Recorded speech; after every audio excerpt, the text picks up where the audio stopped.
Beautiful timing. Okay, welcome. Happy Friday, everyone. Thank you so much for joining us on the last day of Computer Science Education Week 2021. We hope you all are doing wonderful and have had a great week of exciting activities and engagement opportunities to really advance and evangelize computer science. So thank you for joining us for our webinar entitled, Are We There Yet? Today we're going to be exploring California's journey to CS education equity through the numbers and the narratives. Next slide, please. So for our agenda today, we will talk a little bit about the data. So we will have Sonia Koshy give an overview of the landscape of computer science access and equity in the state of California.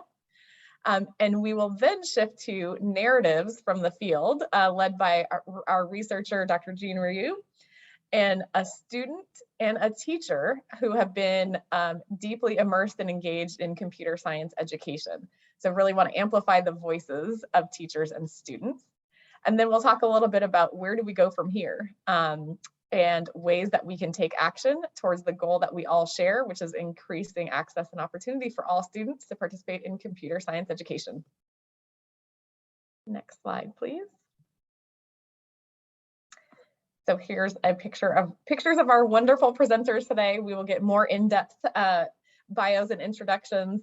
But first up, we have my colleague, Dr. Sonia Koshy, who has led the research and evaluation efforts at the CSforCA Center and also with the CSforCA Coalition, and is responsible for the beautiful data tool that you all see on CSforCA website and the latest report on access and opportunity in California. Dr. Koshy.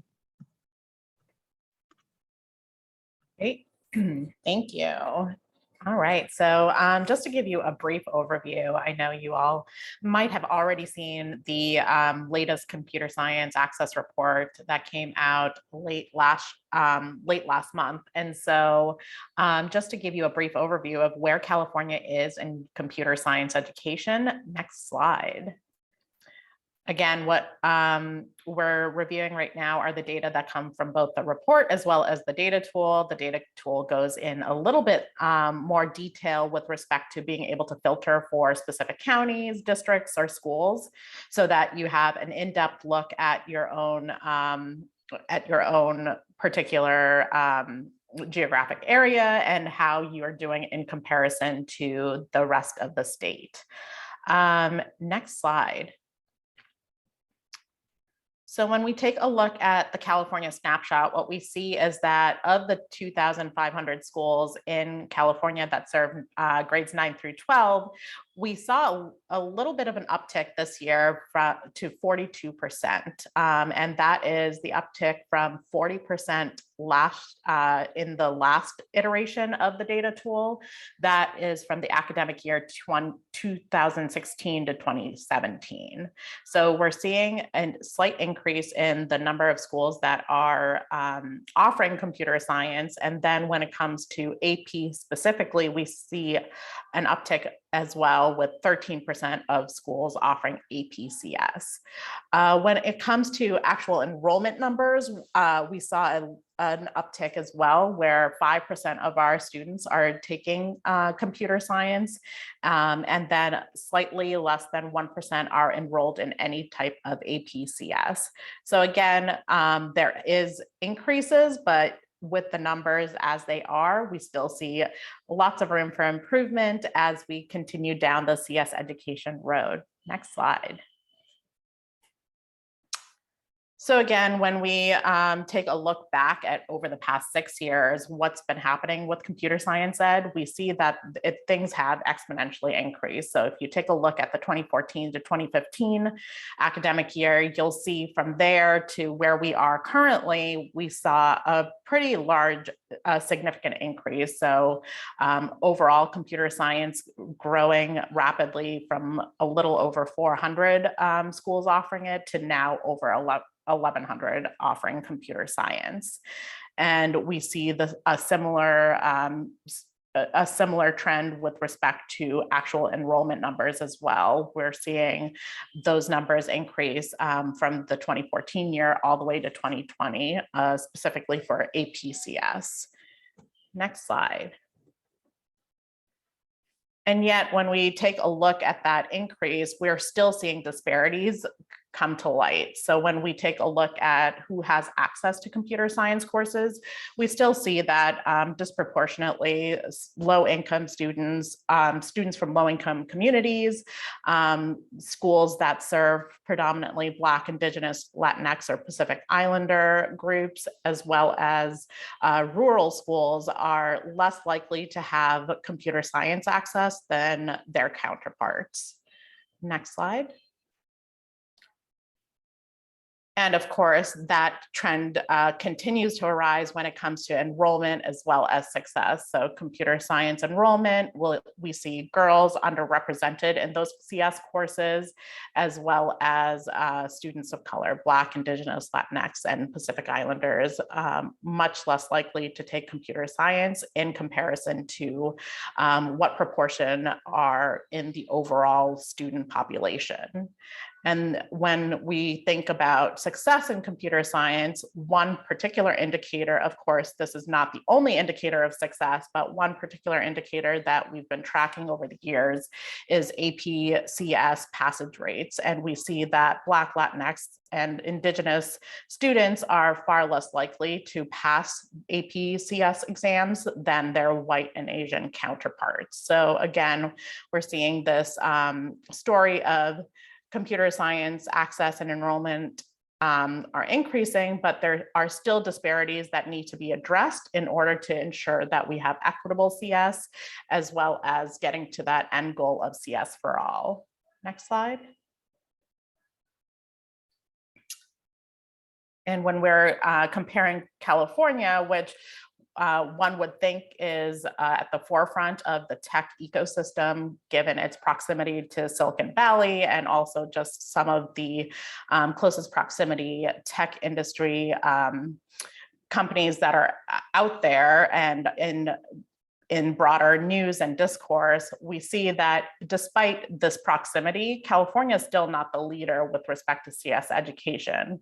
We see that with respect to the percent of high schools offering CS, Rhode Island, Maryland, Arkansas, and Massachusetts are still leading with over 3/4 of their school offering CS. And then when it comes to those students who are taking APCS exams, California actually dropped from the last year to this year with respect to the total number of APCS test takers per 10,000 students. So again, we see there is still work to be done in computer science. And now I'm going to hand it off to Julie to discuss what exactly is happening in the CS ed ecosystem to get all of this going.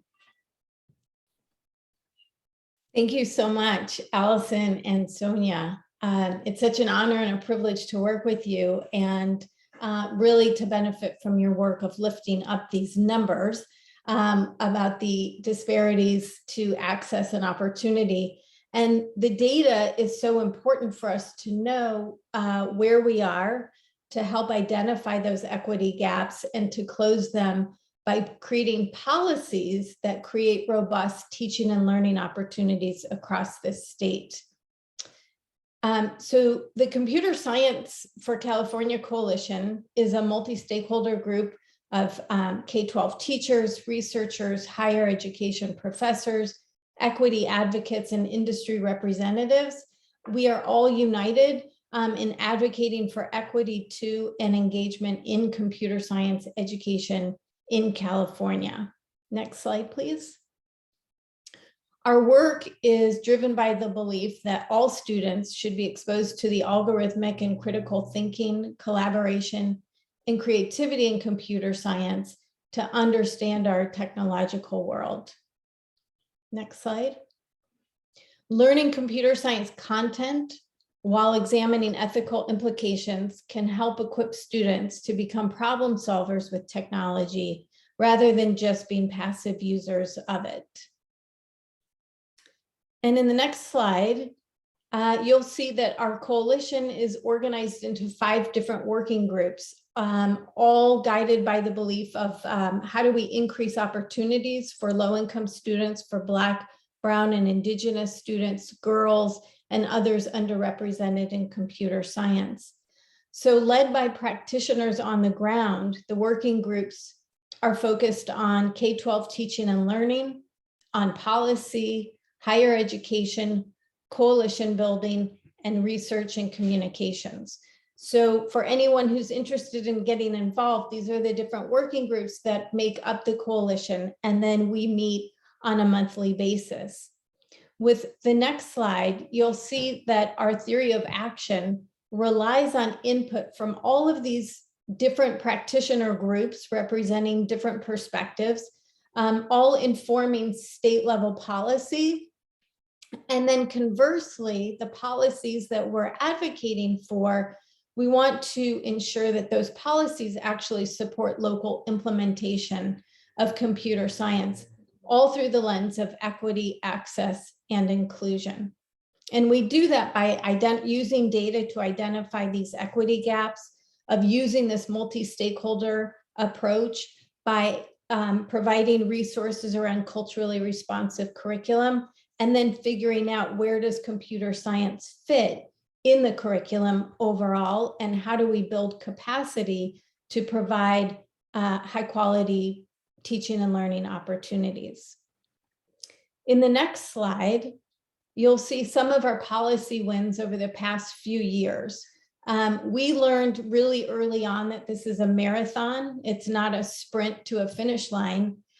So much of our work is grounded in the research that was documented by our colleagues, Jane Margolis, Joanna Good, and a number of other researchers who documented experiences in schools about why there weren't more Black and Latinx students studying computer science. And that research really informed the work that we're doing. We knew that it wasn't enough to just implement these opportunities classroom by classroom, but we really had to interrupt the systems and the inequality in education writ large and use computer science education as this window to interrupt these unequal systems. And so that was nearly 10 years ago that work really formed the basis of the Computer Science for California Coalition. And over the years, we've had quite a few different wins in scaffolding the necessary infrastructure to be able to interrupt that inequality. And some of those things that you'll see on this timeline are the development of a computer science supplementary authorization for teachers, the development of computer science standards, the adoption of the California Computer Science Strategic Implementation Plan, and the approval for UC and CSUs to recognize computer science, which now counts toward a math, a science, or an elective in California's A through G college eligibility requirements. And after the new year, we're looking forward to welcoming a new statewide computer science coordinator, as well as additional incentives that will help build our teacher workforce to meet the increased demand for computer science. So while the progress is slow, we hope that having this scaffolding, this strong base, will help build the capacity for this state to not only put pressure on the state to offer computer science, but that we can also deliver on that promise and have high quality computer science being taught in our schools. So with the next slide, you'll see that our 4 policy priorities for 2022 have to do with 1, ensuring that all high schools offer computer science. We know that's an ambitious goal and one we might not achieve in the next year, but we are really hoping that we can equip all schools, at least all high schools, to be able to offer a meaningful computer science course with well-prepared teachers to teach them. Our second priority is for incentive grants for schools of education to integrate computer science in pre-service teacher education programs. Our third goal is the development of a statewide computer science project to support in-service teachers with professional learning and coaching. And the fourth is we want to ensure that there's ongoing state funding that will support LEAs to implement computer science at the local level. Next slide, please. In addition to the policies, our coalition, through our research practice partnership called SCALE and other different partnerships across the state, we've developed several educational resources for school leaders and teachers, such as the Summer of CS Week of Professional Learning. Next slide. And our capacity building work with teachers, administrators, and school counselors. We have a downloadable guide on the website for the Equitable Implementation Guide. Next slide. One of the highlights of our work with educators is the data tool that you learned about from Sonia. And because we know that numbers don't tell the full story, we have so much to learn from our students and teachers who are on our panel today. So I'm so pleased to welcome my colleague, Jean Rue, who will lead us in a conversation with Rocio and Alicia. Thanks so much. Thank you so much. Oh, thank you so much, Julie. And hello, everyone. It is my honor to welcome Rocio Hernandez and Ms. Alicia Morris to the stage for our CS Education Week webinar. Thank you both for joining us today. And so my role, I'm the Director of Research of the UCLA Computer Science Equity Project. And how did we all meet? I've had the privilege of working with both Rocio and Alicia during the 2018-19 school years when we first met in the Los Angeles Unified School District. At the time, Rocio was in the 10th grade and had just completed 9th grade exploring computer science and was enrolled in Advanced Placement Computer Science Principles, which Miss Morris was teaching. And Miss Morris, who is a math, computer science, and fashion educator, has over 20 years of experience teaching in LA Unified. And she had worked closely with her principal, Mauro Bautista, to develop a computing education pathway at their school so that every year of high school students have an option to take a computer science course before graduating, and could potentially take one every year. That's different. And so Rocio experienced that computing education pathway and is currently in her first year of college at Cal State LA, and the first in her family to go to college. High five. And she's currently taking a computer science course. And so, and Miss Morris was her teacher for many of her CS classes, and also a mentor and friend to both Rocio and myself. So that's a little background on us. Now, if you could share the next slide. Why did we come together? Miss Morris and I became a research practice partnership. And part of this larger research practice partnership shown here. And we've since become best friends. And as we like to joke, Alicia is the P to my R, and I'm the R to her P.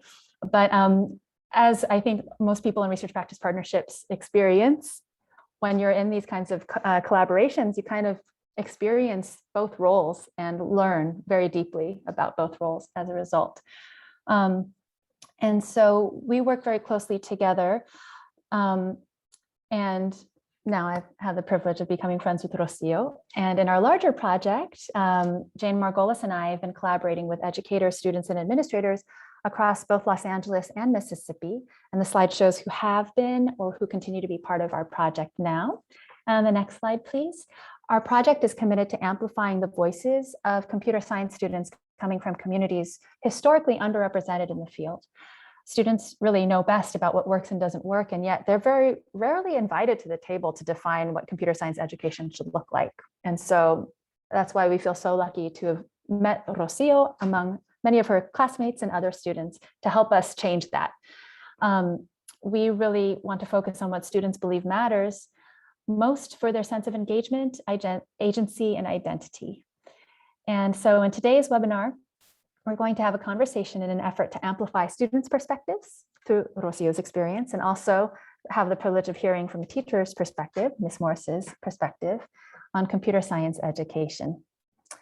So I think we can turn off the screen share for a moment so that we can just be and see more clearly Alicia and Rocio's faces. Thank you. And I'm going to start us off, but we're all going to kind of treat this as a conversation, a dialogue, and ask each other questions as well. But I'm going to begin with you, Rocio, and ask you to share a little bit about yourself, since most people in the audience haven't met you before. So can you tell us a little bit about who you are and your pathway to the present? That sounds like a huge question. So can you share a little bit about something you are really passionate about and care about? And what do you love learning about, doing in your free time? What brings you joy? What keeps you up at night? Hi, good afternoon. It's afternoon here in LA. I just want to say y'all look really beautiful.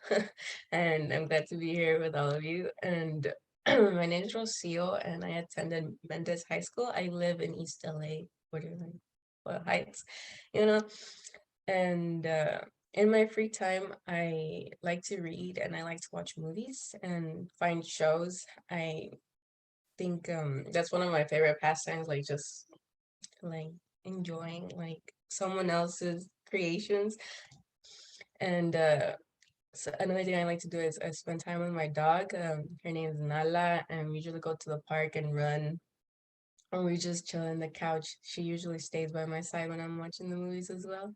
And something that keeps me up at night is global warming. I think it's a big issue that a lot of people keep ignoring, and it bothers me because it's really hot all the time. All of our winter is non-existent at this point. That's all. Thank you for that.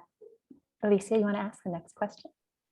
I guess if you don't want to. I'm kidding. Hey, hi everybody. My name is Alicia Morris, and Rocio graduated, was it last year, Rocio? 20, and it was COVID is a blur. So I thought you had finals this week. Am I wrong about that? No, this is our final instruction week. Our finals week is next week. Right now, we were just finishing up with projects. I just finished one of my first computer science like group project ever in my university career. So yay for that. I did it all by myself, despite it being a 3-person team. You know, it was 2 other guys and I was the only girl there. And I think it was a learning experience for me because I have to be more firm in group projects. I can't just keep doing all the work by myself just because I'm scared to be like, keep people in check, especially if they're guys, because I don't think they saw me as like an equal in the team. And I felt that when they made a really shady comment when we were having a discussion, and I was like, okay, like you are not the person I want to talk to in this group. And I started like, you know, putting distance and I like stopped being like myself and I put like this more professional person like face or personality. I didn't want someone to think that just because I was laughing and making jokes, I couldn't get the work done. I got the work done. I saved our grade. I'm really happy about that project being finished. And it's finished today and it's due when? Tomorrow. I know, I love it. So thank you for sharing that. I was curious, it's interesting that you talk about being in a group project and having to collaborate, which is totally part of the process. Yes. But oftentimes I know for myself when I'm working in a group that you sort of change the way that you interact because you want to make sure everybody's, maybe as a female, you want to make sure everybody's okay and taken care of. But if it's like guys and they maybe put their idea above yours. So there's a little bit of friction there that I kind of want to talk about more. But before we do that, can you tell me kind of what your experience was in terms of the classes that you took in high school to set you up for the class that you're taking now? Okay. If I'm not wrong, because my memory fails me, exploring computer science as a freshman is a mandatory. And my cousin went to Mendes and he didn't get to experience it. So when I told him, oh, I'm taking this class, he's like, what? That's crazy. Like, I never did that. But I was like, okay, so he can help me with my homework. No one has ever helped me with my homework at home.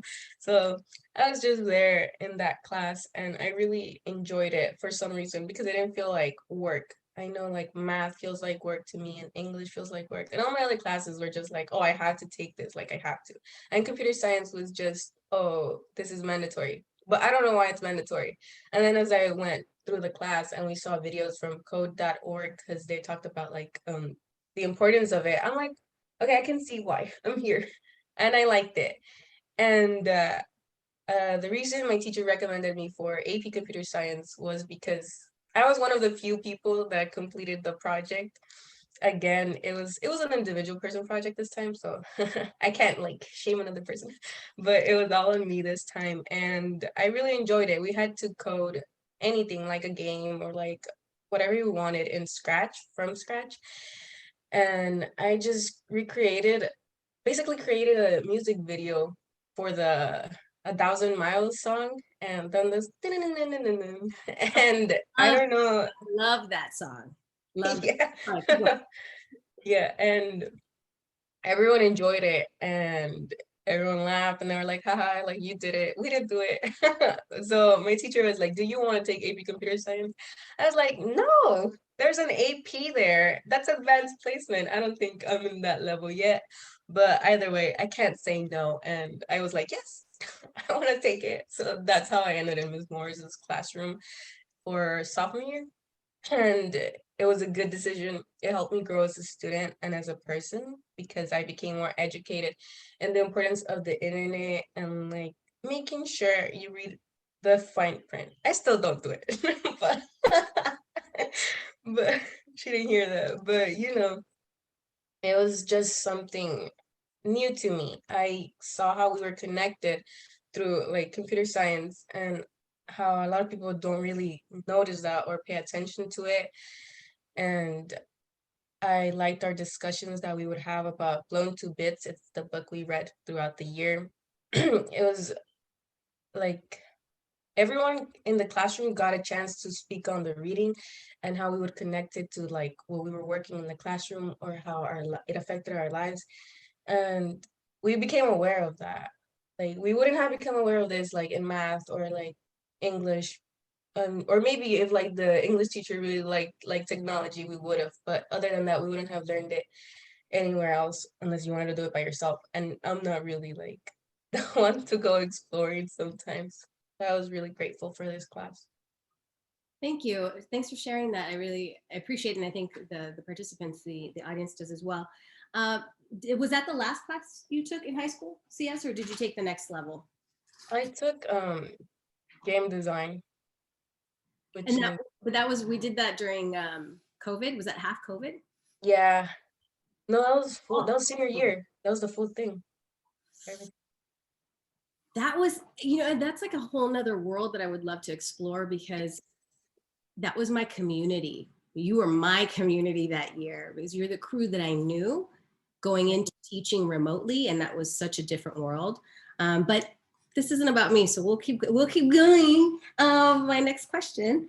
How did you decide you wanted to keep going in computer science? You and I have a little debate going on about whether or not I knew that you're a CS, that you've intended, right? You've decided that you want to continue studying computer science at the university level, but what were the factors that facilitated that choice for you? I think my majors that I had in my mind were psychology, computer science, those two. Psychology because I had a fix here and I like talking to people and helping people. But computer science, I simply like chose it because I liked my experience in your class and Mr. Martin's class. Like I loved it. Like, I can't it's such a nerd thing to say, but I just liked the new concepts and the whole new world that like opened up, because I had like, you always learn English and math, and I'm gonna be honest, like when I first started out like school, when I was in elementary, math was like my strongest because I wasn't really good at English. And then it switched and I became really good at English, but now I struggle with math, and math is needed for this major. So I constantly like think, you're not that really good at math. Why did you choose this like field? But I chose it, and I know that I can ask for help.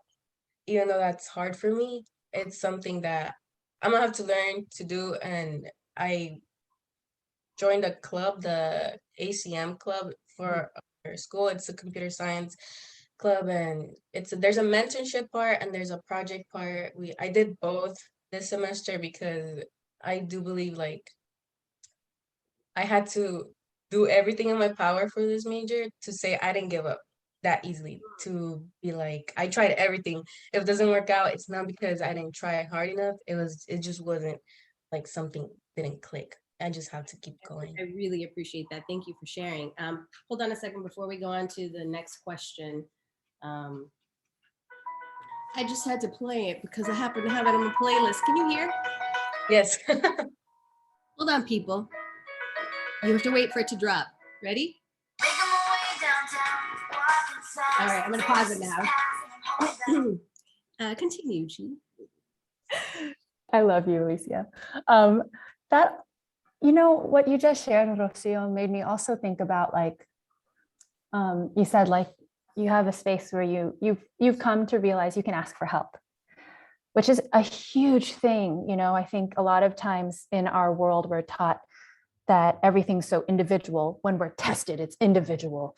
When we prove our what we've learned in school, it's so individual, right? And but actually, and this is something that Alicia and I talk about a lot, like humans learn in community and social connection, right? And I think back to your APCSP project, and I remember that there were moments where it became really challenging, right? But you persisted and you submitted a fantastic project, and that was about like to help athletes, you know, to keep track of their water consumption and staying hydrated. And I remember when I talked to you, like, I think it was like the day after you submitted the project, you talked about the importance of your community of support that got you through those challenges. Can you share a little bit with our audience about the importance of community and in computing education specifically, and what that looks like and means to you? Yeah, well, for me, asking for help has always been hard. I grew up in an environment where I had to walk around eggshells and do things for myself. I had to like sign up for clubs or like enroll myself in sports by myself, and it has always been what makes me not want to depend on people. And I think that's why I don't work well in group projects and why it's hard for me to ask for help. Like I was falling behind in certain classes this semester. It's a hard transition from high school to university. And everyone always said it's gonna be hard. I didn't know how hard. It was really hard. I was fighting. I was fighting, and I had to reach out to my teachers to not fail my classes. And I talked to my therapist about this because it was really hard for me because I had to like explain to them like, oh, I have mental health problems. I struggle with this. And I was like, I don't want to do that. Like, I want to be normal in a university setting. And she was like, you can't do it. Like, why shouldn't you get accommodations? Like, you're struggling. Like, it's okay to reach out. And I was like, no, it's not. It's not. Like, I never want to be seen as like someone that's not happy or strong. Like, I have to be strong and happy all the time.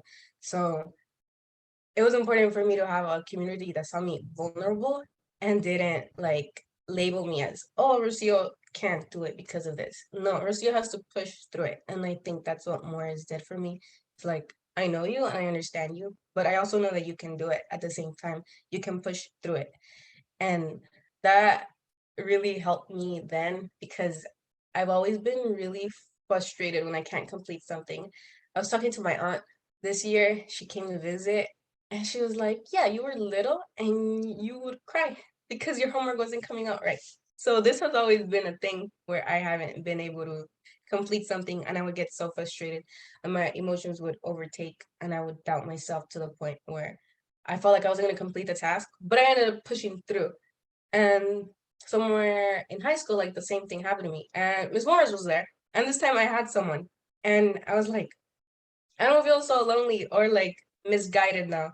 I have someone that like helped me push through like the project. And I had my friend at the time also was there. And they were like, you have to submit. You have to do the assignment. Like you just have to, like you worked through it, like you did the problems, you completed more problems than I did. So you better submit because you put in the work already. You're just downing yourself.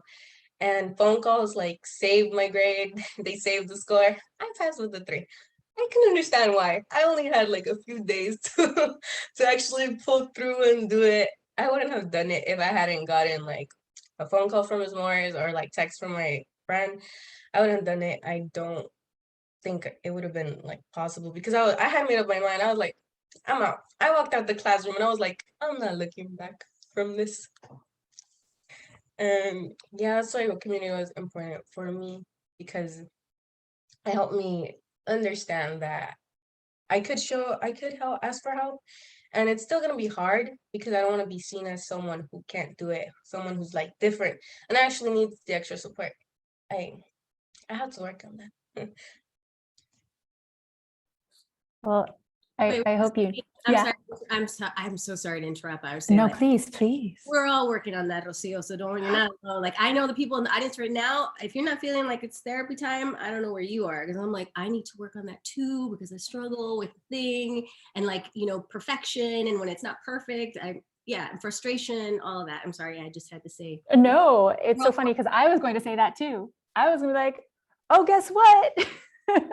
That's something I struggle with too. And it's just, it's so important that we have our friends and our chosen family and our family there to connect us and keep us going, which it makes me want to turn the camera towards you, Alicia. And I want to ask you then, thinking about,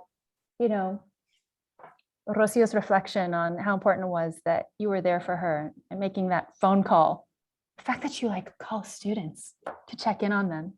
I mean, that's so wonderful. And there's so much love and care that you give to your work as an educator, to your profession, to the art of teaching.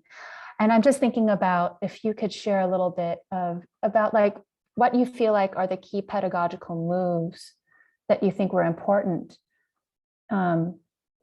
This way of building classroom community, creating spaces of care and respect and support that you remember in the time when you supported Rocio, but then also that you continue to do in your own practice. I think for teachers, all teachers, the one resource beyond money that we would all say we want more of is time. So we know how precious it is. We don't have that much of it with our students, and we're expected to do so much with the time that we do have. So it really becomes, sorry, my dog is just, she wants to play and she has a hard time saying, being good when I'm on, when I'm on. So she's running around right now, I apologize. So investing your time as a facilitator is key. So I make the investment in something pretty risky. It's pretty risky because I'm supposed to be teaching content. I invested in like shared experiences with my students that I can build on to get to the content. And in order to do that, I have to start with trust. So there are like three facets to kind of like ideas, and then I would have to talk about like the pedagogy of like that becomes like the pedagogy. So when you say like, what are my moves? I'm gonna share my moves, Rocio. These are my moves. All right.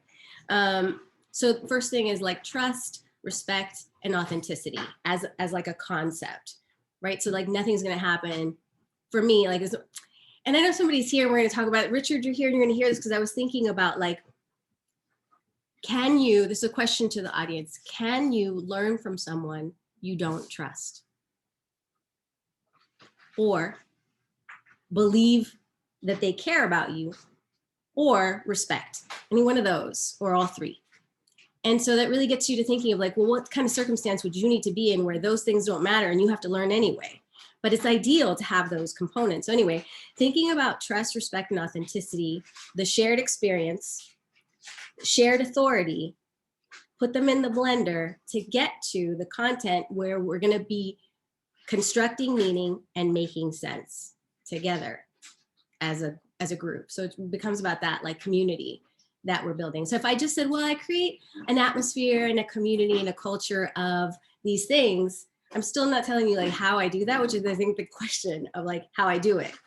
So I'm going to give you an example of one thing that I do. Two things. Yeah.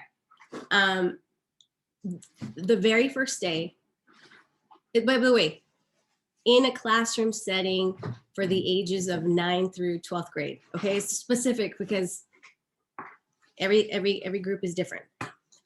Very first day, I tell the students, I say, hi, my name is, and this is the course, and I don't give a syllabus, and I don't talk about the class very much, and I try not to talk about myself too much. Then I ask them all to get up. I don't know these people. They don't know me. They just know that I am the authority in the room. I ask them to get up, and we go right outside into an open space. Oh, before we do that, I do tell them that what the objective of the day is. We're gonna learn everybody's names. We're gonna play a game called the name game. That's what I say. And then they're gonna have a quiz at the end of the day. That's it. And they're already like, what? There's a quiz today? I already hate this person. All right, so then we go outside and we play a game where they're gonna be tossing beanbags, multiple beanbags at one another in a circle.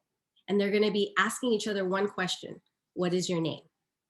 And we're gonna do that repeatedly with a bunch of people, with a bunch of strangers in essence. So it's pretty risky, I think, because it could go crazy, it could go wrong, especially in 9th grade. But what happens is, at the end of this, everyone has asked each other kind of their question. They're all listening because of the structure of the game. And they don't just know, I don't just know all of their names, which I do, which is the point of it. I need to learn everybody's name before I decide, before I choose to teach you anything or learn from you anything. We got to know each other's names. It's like number one. Anyway, I used to do that where I would learn everybody's names, like a long time ago. And then one day I asked one of my students to pass out some papers. And it took the person like a very long time to get all the papers passed out. And I was a little frustrated by that. And then it occurred to me, oh, they don't know each other's names. Okay, great. So I know everybody's name, but they don't know each other's names. And that was a while ago where I was like, oh, no, this is not going to work. Like, you can't create a community when it's just me to the student and not student to student. So anyway, they get quizzed at the end of this thing and they have to know everybody's names. Now, obviously, if they don't know all the names, I give them more chances later on in the week, but by the end of the week, they know everybody's names. So anyway, that's an example of like playing games, because games are such a great way to like break the ice, but it's an authentic game with purpose, and I can always call on it. Because at the end of the day, the way the game is structured, there's some component in the game that gives me access to some greater concept for my future teaching. That's my secret sauce, Rocio. Please, secret sauce. You can't. Okay, don't put it out there. Anyway, the other example. You know this is being recorded, right? Oh, okay. Then I'm not giving another example. I'm good. You can have that one for free. The premium version. No. Another simple example that would kind of come after that would be establishing, like, so how do you establish respect? Like, so how do you do that without just saying like, we're going to respect each other? I start with like a super basic question, like, what does respect mean to you? And everybody kind of gives their definition of the thing. And then I go, okay, so are you of the camp that you have to earn it, or that you have to give it to get it? And I separate it like that on purpose because they choose one. And I'm like, all right, you choose this one and I choose this one and we have to interact. So we choose the opposite. How's that going to work? If I'm waiting for you to earn it and you're the kind of person who's going to give, how does that work? How do you, and so it opens up the conversation for how we're going to interact with each other. Once we've already established like the names and a little bit of the protocols in class, where like the idea of shared authority, they're going to test it, right? They're going to see like, oh, are you really going to share your authority with me? Or are you just saying that? So it's that relationship building, which is, I guess those are some of my moves. Creating a community of support. And I think we're good. Let's move on. I got a question for Rocio.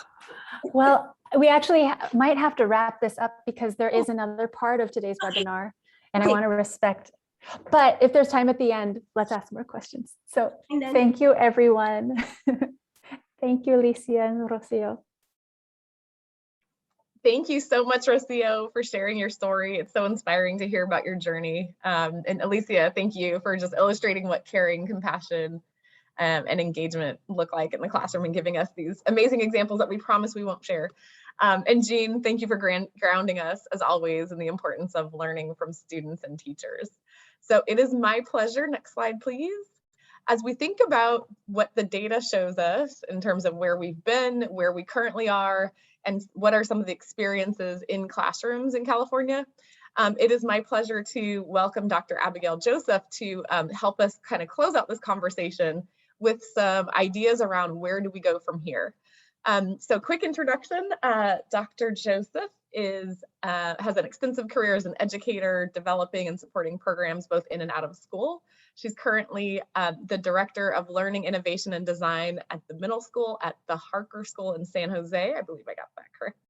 And a member of the inaugural cohort of the CSTA Equity Fellows and serves on the CSTA board. So Abigail, welcome. So excited to have you here.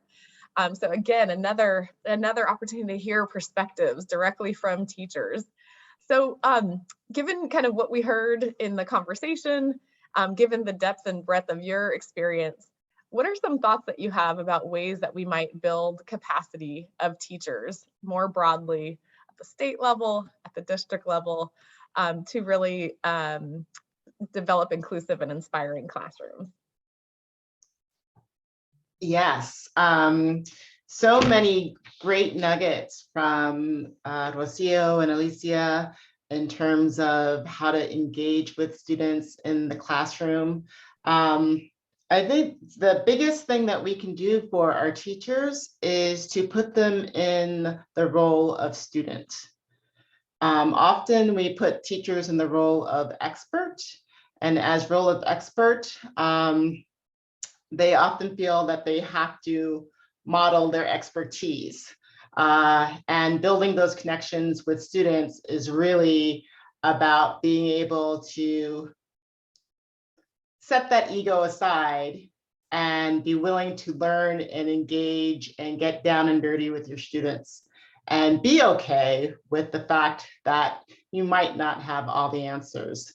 And so if administrators could do that with their teachers, info teachers will do that with their students.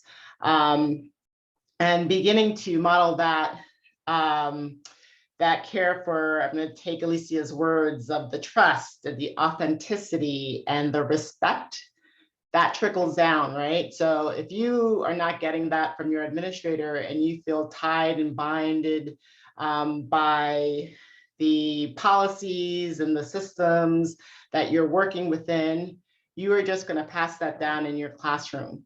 And that is not the way you're going to be able to connect with your students and gain the respect or give the respect, as Alicia was talking about.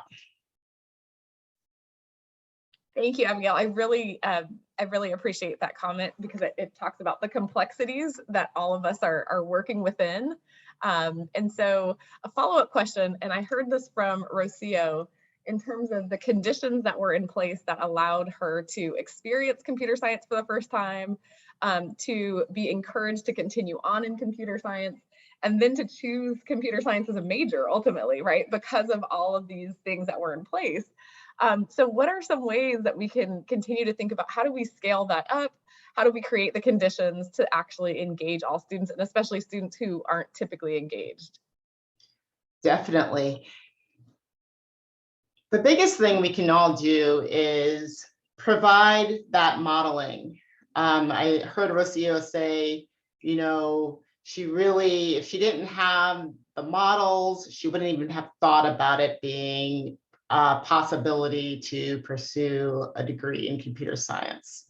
And to be real, the majority of our teaching population are white women. So our students who are marginalized are not going to have those models in the classroom. And then if we think even narrower to computer science, those models are mostly white men. And so how do we flip that model on its lid until we can build capacity to have more CS teachers that look like the students we want to build up and provide those opportunities to? One way to do that is, and I've been thinking a lot about this, and it was mentioned a little earlier about, from Julie, I believe, about working with our pre-service teachers. If all teachers really understood what computer science was about and had a call to action in terms of being a really important equity issue for their students, but also had the ability to learn it and not feel afraid of it, and going back to what I was talking about in terms of the systems of modeling, being able to set their ego aside and say, all right, I have no idea, but I'm willing to be a partner in that shared experience, as Alicia was talking about. That's the way all of our students are going to gain that access. It is through every classroom teacher thinking of it as a tool that is just as important to learn as reading, as basic mathematics, as even technology today. I think most teachers can agree that that's part of the thing that students need. However, I don't think we're at the point where all teachers believe that they have the capacity to teach computer science, or they feel like they need to know all the answers. And educating them and empowering them to feel like they do have that ability is where we're going to start seeing the needle changed, a little bit more movement. And perhaps we might even interest more teachers to get certified to teach computer science, so that in our high schools, there are more people that look like me teaching it versus white men. Thank you, Abigail. And I promise we did not rehearse this answer, but what I love about that, the example that you just gave is that it references two things that we've been thinking about in terms of state level policy, as you mentioned, investment in pre-service education. And you beautifully stated exactly why. And then the other piece of it is how do we increase the diversity of the computer science teaching workforce? And that I think has to be a part of our overall solution. And then the third piece that I wanted to say, as we always think about policy, state level policy, there are also the conditions at schools. And so one of the pieces that I think you mentioned and also came up in the conversation is how are we encouraging the adults in the school systems to think differently about what students quote unquote belong in computer science education. And you know, that could take any number of forms, but I think that's an example of something that can happen and needs to happen within school systems. So I think we have time for one last question for you, Abigail, and then we will, please feel free to drop any questions that you have into the chat and we'll try to get to as many as we can. So last question. Do you have any ideas, any additional ideas for policies, and it could be at the state level, it could be at the school level, to truly engage all students? And thinking about both the teacher pipeline and also how we're preparing teachers. So we talk a lot about culturally responsive computing or developing inclusive classrooms. Any other ideas that you have from your perspective and experience about things we should consider for moving us forward? Yes. Teaching is hard. Having been a teacher for the past 20 years in the K-12 system, we're overworked, underpaid. We definitely invest our time and our energy as best as we can to engage with our students in our classroom. And adding another thing into the mix is not the way we're going to get teachers to engage with this important topic and bring it into their classrooms. So I would encourage that we encourage more administrators and more policymakers to make an effort to get to know our teachers. I think teachers are often the forgotten spoke in this larger system of education. And in that, they often feel unconnected. And when you talk about a CS teacher, they can often be the only person teaching computer science in their school, maybe even in their little district pocket. And so with that, going back to some things that Alicia said about community, you can't learn, you can't be different without community. And so we need to be creating pods of communities that are engaged in conversations around CS. The movement comes from the conversations, from people understanding why it's important, how they can be a part of this, and what they can do to just start and beginning learning. And so if we create more places for people to be in conversation and to feel uncomfortable and to bring their authentic selves, I don't understand what the CS thing is. I have no idea, I have no clue, but I'm interested because I know it's good for my students. Those conversations will lead to teachers feeling more human. Someone somewhere mentioned something about the humanity. And that's something I've been thinking about deeply, is that we need to bring more humanity into our education system, and then things will start to change. And I think that starts with actually treating our teachers as human beings, and they in turn will do that for their students. Thank you, Abigail. I'm going to conclude with, I love the quote that you said, the movement comes from conversation. And so on that note, just want to again appreciate the conversation that we've built in this space, from data to research to policy to student voice to teacher voice. All of you for being here with us today. I know there was a question that we didn't quite get to, but what I really love in the chat was a call to do a part 2. So we absolutely would love to do a part 2. If you all are down, we'd love to continue this conversation And I think there's so much that we can all learn from each other to get us to where we want to go in the state of California. So I think with that, we're right at time. So I will have to close us out. Sorry, Andrew, we didn't get to your question, but we'll do it in part 2.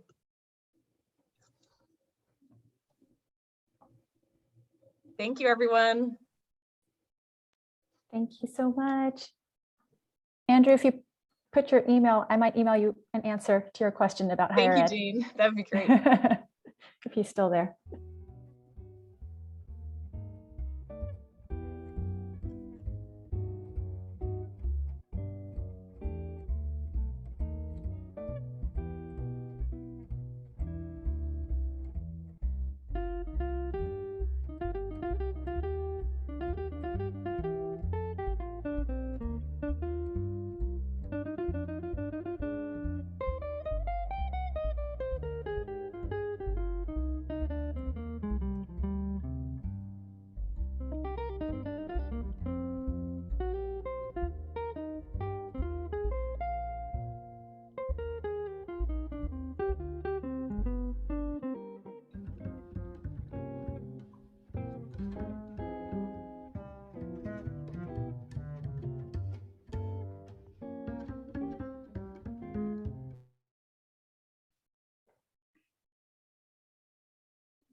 Great job, everybody.